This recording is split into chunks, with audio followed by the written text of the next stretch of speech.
the way life comes to us, but is the way all things really exist. In these talks, I've had to say a good deal about prayer.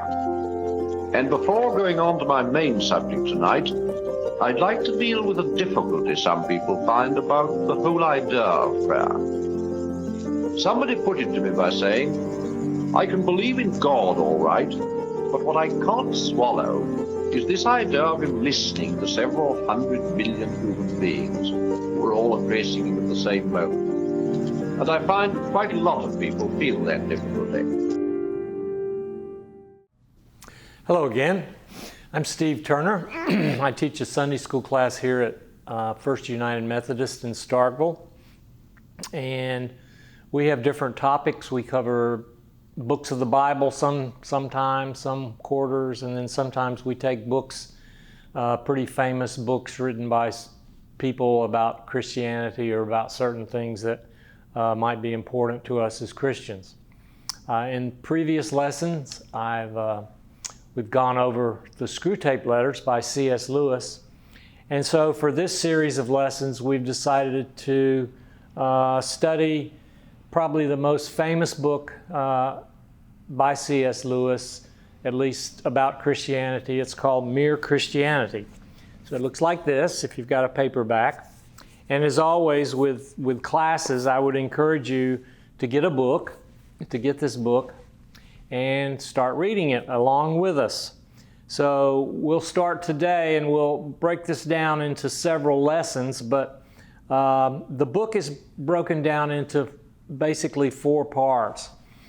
And we need to understand that the purpose of this book and what C.S. Lewis was trying to do in this book was to explain or to describe the essence of Christianity. What does it mean to be a Christian? We also need to remember the context here. He presented this material in radio broadcast in 1942, 43, and 44 during the World War II. And so these broadcasts were on the BBC. And so again, they were short 10 to 15 minute broadcasts. And so he had to concisely put the topic into a very short framework. So what happened after that was he put those radio broadcasts into book form, Mere Christianity. And as I mentioned, it's broken down basically into 4 sections, 4 books. And so the first section is basically right or wrong. I mean, good and evil. It's kind of the foundation for, do we believe in a God or is there a God? The second book, the second section, is what Christians believe. The third section is on Christian behavior, and that's a very long section. And then the fourth section is beyond personality and Trinity. So we're going to concentrate today on this first section, and we'll take two lessons or two periods that we'll talk about right and wrong. So as usual with Sunday school classes, what I'm going to do is going to read a little bit, and then we'll stop and talk about what we read, and then we'll move on from there. So again, the format here is like you would have in a traditional Sunday school class where you had chosen as a class to study Mere Christianity. So let's think about doing that, and we start with the first section in the book. Book 1, Right and Wrong as a Clue to the Meaning of the Universe. So it starts off with the first section being called The Law of Human Nature. So he starts, everyone has heard people quarreling. Sometimes it sounds funny and sometimes it sounds merely unpleasant. But however it sounds, I believe we can learn something very important from listening to the kind of things they say. They say things like, how'd you like it if anyone did the same to you? That's my seat. I was there first. Leave him alone. He isn't doing you any harm. Why should you shove in first? Give me a bit of your orange. I gave you a bit of mine. Come on, you promised.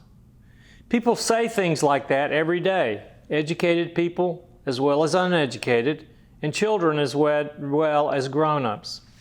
Now, what interests me about all these remarks is that the man who makes them is not merely saying that the other man's behavior does not happen to please him. He is appealing to some kind of standard of behavior which he expects the other man to know about. And the other man very seldom replies, "To hell with your standard." Nearly always he tries to make out that what he has been doing does not really go against the standard, or that if it does, there is some special excuse. He pretends that for some special reason, in this particular case, why the person who took the seat first should keep it, or that things were quite different when he was given that bit of orange, or something had turned up which let him off keeping his promise. So he starts out with this idea that ingrained in us as human beings is this standard of right and wrong, and it's going to move into not only right and wrong, it's going to move into good and evil. If you remember in the Screwtape Letters, that was the whole point of that book, was it was a dialogue between the devil, basically.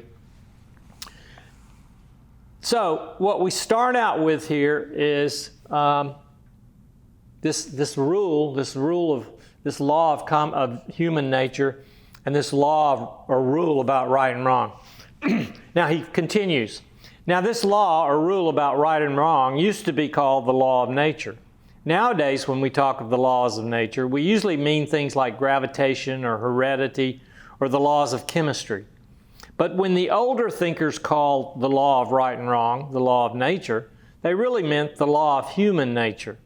The idea was that just as all bodies are governed by the law of gravitation and organisms by biological laws, so the creature called man also had his law, with this great difference, that a body could not choose whether it obeyed the law of gravitation or not, but a man could choose either to obey the law of human nature or to disobey it. This law was called the law of human nature because people thought that everyone knew it by nature and did not need to be taught it. They did not mean, of course, that you might not find an odd individual here and there who did not know it, just as you find a few people who are colorblind or have no ear for a tune. But taking the race as a whole, they thought that the human idea of decent behavior was obvious to everyone, and I believe they were right. If they were not, then all the things we said about the war were nonsense. What was the sense in saying the enemy were in the wrong, unless right is a real thing, which the Nazis at bottom knew as well as we did and ought to have practiced? If they had had no notion of what we mean by right, then though we might still have had to fight them, we could have no more have blamed them for that than the color of their hair. I know that some people say the idea of law of nature or decent behavior known to all men is unsound because different civilizations in different ages have quite different moralities. But this is not true. There have been differences between their moralities, but these have never amounted to anything like a total difference. If anyone will take the trouble to compare the moral teachings of, say, the ancient Egyptians, Babylonians, Hindus, Chinese, Greeks, and Romans, what will really strike him will be how very like they are to each other and to our own. So he comes out of the first thing he wants to examine here is this standard, this human standard we have about right and wrong, good and evil.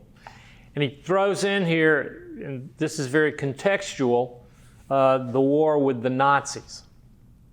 So if you're in power, it's very much easier to convince your population that you should go to war if the other side is evil and you are good.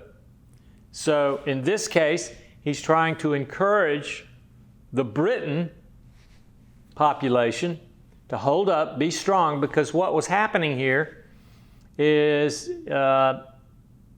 they were under attack by the Germans, and every day or every night there were bombs that were falling on London and other cities. So again, there is a law of human nature. I mean, so he's trying to say that, and then he's going to follow this up. He's going to follow this up with saying, we know that there is this law of human nature, but what the interesting thing is, we don't really uphold that. We have this problem in that we know what the law is, but we don't behave that way. So if we were just looking at the facts, like we do in most laws, so to speak, gravity, so to speak, we can watch. The classic was you drop an apple and it falls to the ground. There's no other way that happens on Earth, at least. And so that's just a fact. That's what happens. But with this law of human nature, it's a little different. We have a choice. We have a choice whether to obey the law or not obey the law of human nature. And so when we obey the law, that implies that we're doing what is right. When we disobey the law, that implies something else. It implies we're doing what's wrong. And so that's going to be an important component of the foundation of what he's going to work on, because you got to remember, before you can get to some place where you say, yes, I believe in Jesus, before you do that, you have to say, yes, I believe there is a God. And before you do that, there's something that comes before that. And what he's proposing here is that beginning point is this law of human nature, this thing that we know to be the difference between right and wrong. It seems then we are forced to believe in a real right and wrong. People may sometimes be mistaken about them, just as people sometimes get their sums wrong, but they are not a matter of mere taste and opinion any more than the multiplication tables. Now, if we're agreed about this, I go on to my next point, which is this. None of us are really keeping the law of nature. If there are any exceptions among you, I apologize. You had better read some other book, for nothing I'm going to say concerns you. And now, turning to the ordinary human beings left, I say this.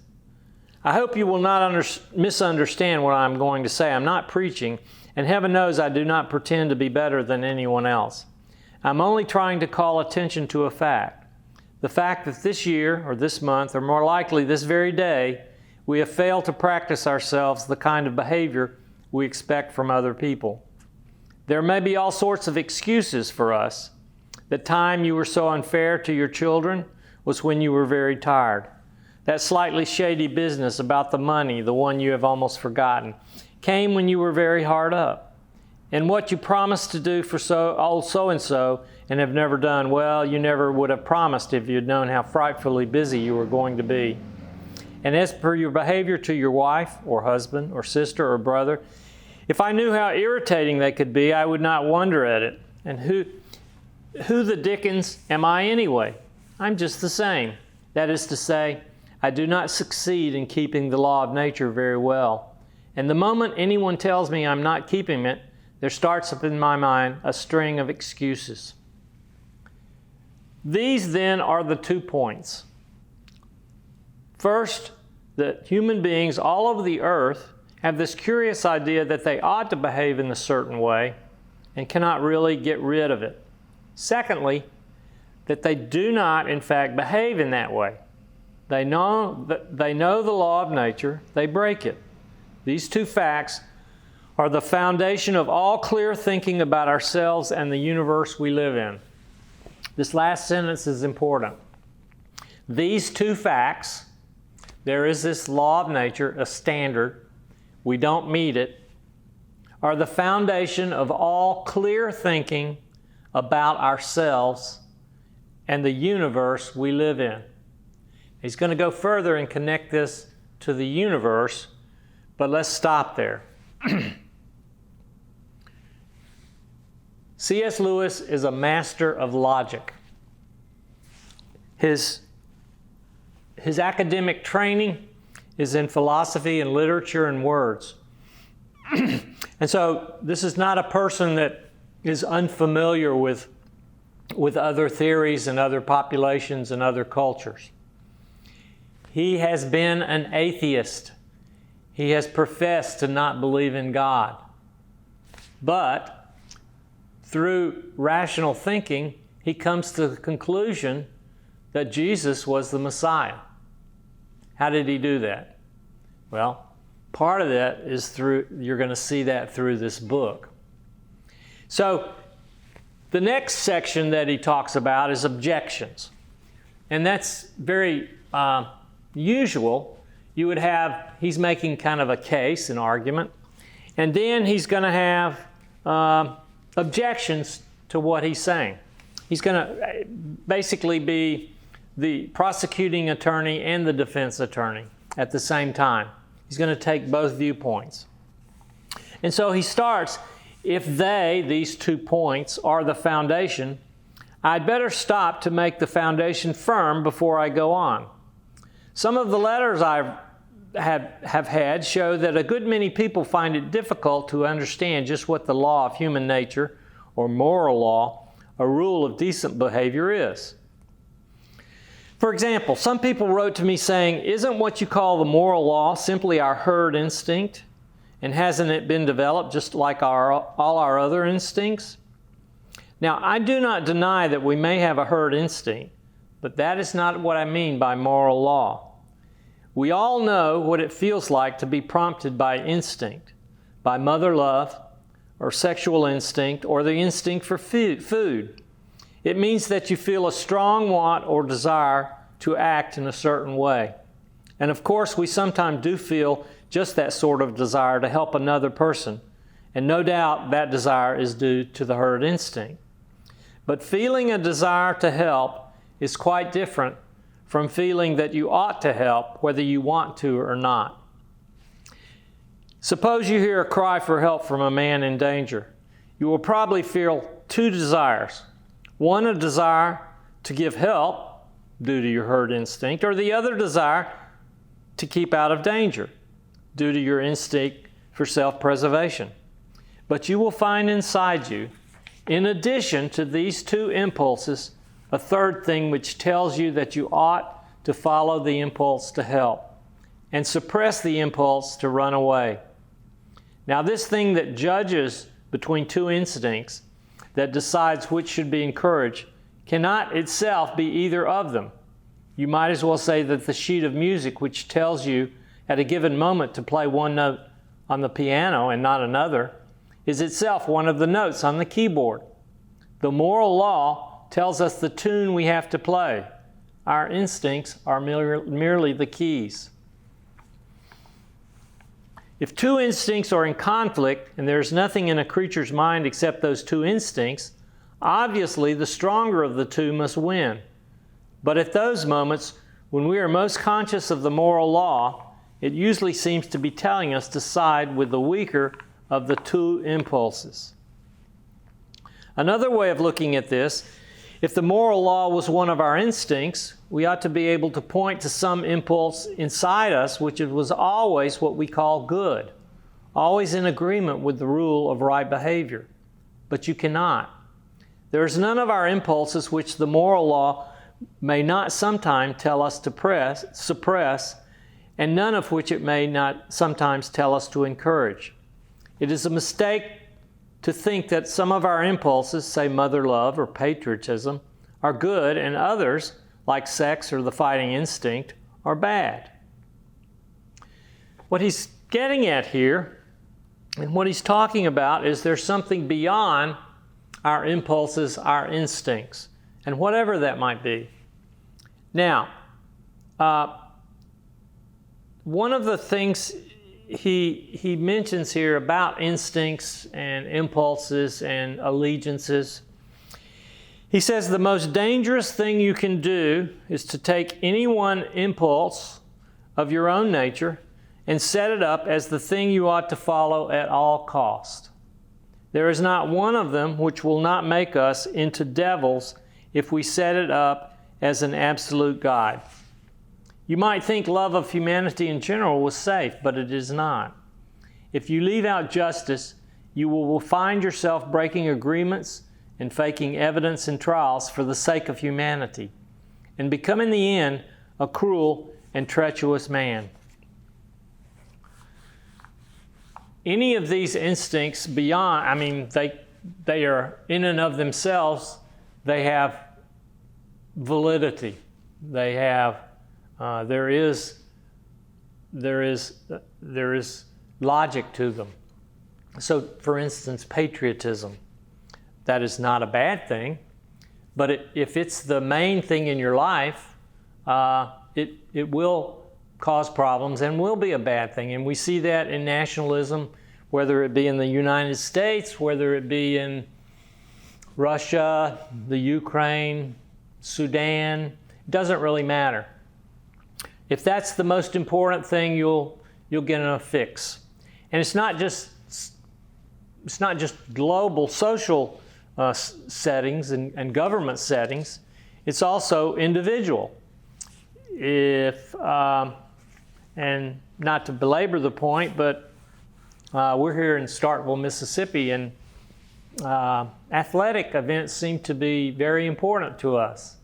But if you let that be the most important thing, you're going to get warped.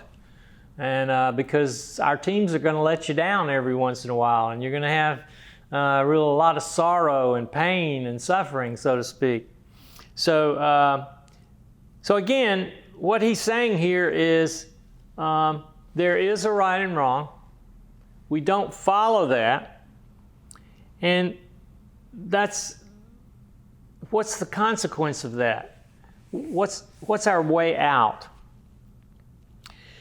And then he says, but the standard that measures two things is something different. You are, in fact, comparing them both with real morality and admitting there is such a thing as a real right, independent of what people think, and that some people's ideas get nearer to the real right than others.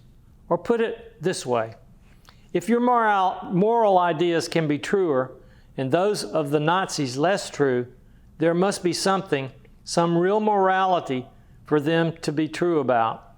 The reason why your idea of New York can be truer or less true than mine, and that's knowing where New York is that New York is a real place, existing quite apart from what either of us thinks. If when each of us said New York, each means merely the town I'm imagining in my own head, how could one of us have truer ideas than the others? I conclude then that though the difference between people's idea of decent behavior often make you suspect that there is no real natural law of behavior at all, yet all things we are bound to think about these differences really prove just the opposite. But one word before I end. I've met people who exaggerate the differences because they have not distinguished between differences of morality and differences of belief about facts. For example, one man said to me, 300 years ago, people in England were putting witches to death. Was that what you call the rule of human nature or right conduct? But surely the reason we do not execute witches is that we do not believe there are such things. If we did, if we really thought that there were people going about who had sold themselves to the devil and received supernatural powers from him in return, and were using these powers to kill their neighbors or drive them mad or bring bad weather, surely we would all agree that if anyone deserved the death penalty, then these filthy Queaslings did. There's no difference of moral principle here. The difference is simply matter of fact. It may be a great advance in knowledge not to believe in witches. There is no moral advance in not executing them when you do not think they are there. You would not call a man humane for ceasing to set mouse traps if he did so because he believed there were no mouse in the house. All right, so we end our lesson with this idea. It's a real simple idea. There is a standard that's deep within us. And because this is a Sunday school lesson, I can refer to the Bible, and I would refer you to Genesis. Because in Genesis, the story of Genesis is the beginning of man's realization that there is a right and a wrong. It's a story about our realization of that, and then our inability to maintain the righteous behavior. And that started with Adam, and it's going to end with the last person on this earth, I believe. It's going to end with you and me. So we're going to have several more lessons on Mere Christianity. So I would encourage you to keep tuning in, and we'll keep studying this book. And I also would encourage you, if possible, to start reading the book, again, Mere Christianity by C.S. Lewis. Goodbye, and I'll see you the next time. Thank you very much.